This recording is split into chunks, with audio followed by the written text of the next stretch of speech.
So we're super excited to be back in compliance. It obviously took a little time, but there's a lot of checks and balances that have to be done. Tell me some of the concerns that the state had months ago. So months ago, the majority of our issues in the jail were kitchen inspection, um, fire suppression inspections, things of that nature that had slipped. We took care of all those within days of the field inspection.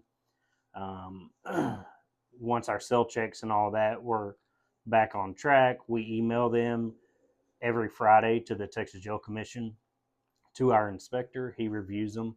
So just because it looks like it took 3 or 4 months to get back in compliance, it did. But we were in contact with the jail commission every Friday, sometimes multiple times a week, sending information that they needed, sending information that would continue to keep us in compliance. If you send them paperwork and you're in compliance one day, that don't mean anything. They want to see it consistently. So that's why it took, longer than just 3 or 4 weeks to get back in compliance. Gotcha. So you guys had to consistently check in and consistently be good before they put you back in. Correct. Gotcha. Correct. Yeah. With those issues, sorry, that they had concerns about, why weren't you guys meeting that standard months ago? So, like we've said in the past, we had some turnover issues. Um, we had a jail administrator that was doing a good job. He, this jail's typically never had any support staff, and by support staff I mean administrative assistants, or anything to the jail administrator. It's just been a jail administrator. And as times change, things get harder. Inmate population gets bigger. Turnover rate with officers is worse, and it was harder for that jail administrator to maintain an on-track record with the jail commission. So with that, we 2 weeks prior to the failed jail inspection, my sheriff and I implemented a compliance officer. That compliance officer was a jailer off the floors. She had very little experience, but that's exactly what we were going for. We wanted somebody that we could train and that wouldn't bring any bad habits to the office. So we implemented her. 2 weeks after that, the jail inspector showed up. In the grand scheme of things, it was the perfect situation so that she could go through an inspection and see exactly what the jail commission looks for, what they want, and how they want it. Gotcha. And the jail commission, I mean, they don't show up with any notice. They Correct. just kind of show up. Correct. They show up on the spot. And so that compliance officer, her job was to make sure everything was good. Correct.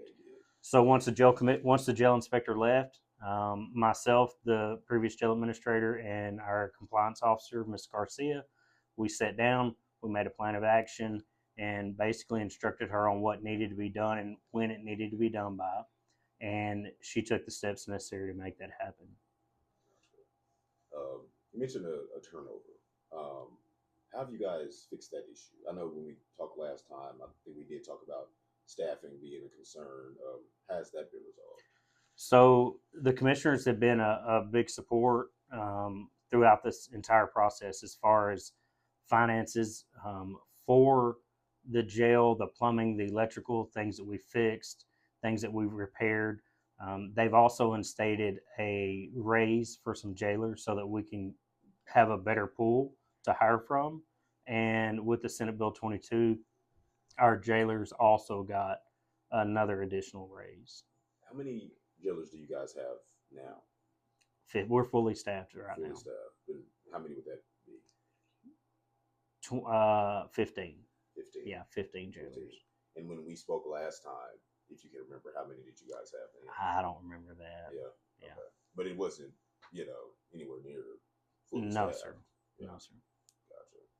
Gotcha. I know when we spoke months ago too, you kind of mentioned it already that lighting was a concern. Correct.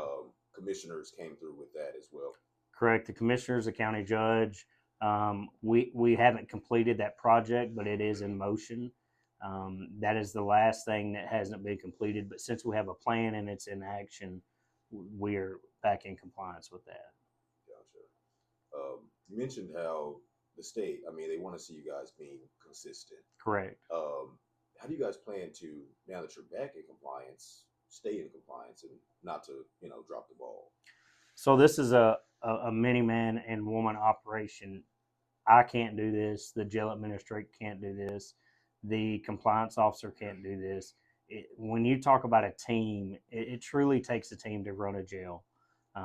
With our new compliance officer and our new jail administrator, I believe that we won't have any issues maintaining our status with the state. Gotcha. Now that you're back in compliance, are there any other maybe guidelines that you guys have to meet with the state because you were out of compliance? Yeah, so we are still in an enforced enhancement. Basically, we will have to pass 2 more jail inspections to be completely off paper with the jail commission. Gotcha. How's that feel for you to kind of be out of the woods, but still having to, get fully out of the woods? Like I told the commissioners and the county judge and my sheriff, I told him before he went out of office we would be back in compliance, and I plan on staying in compliance when the new sheriff elect takes office.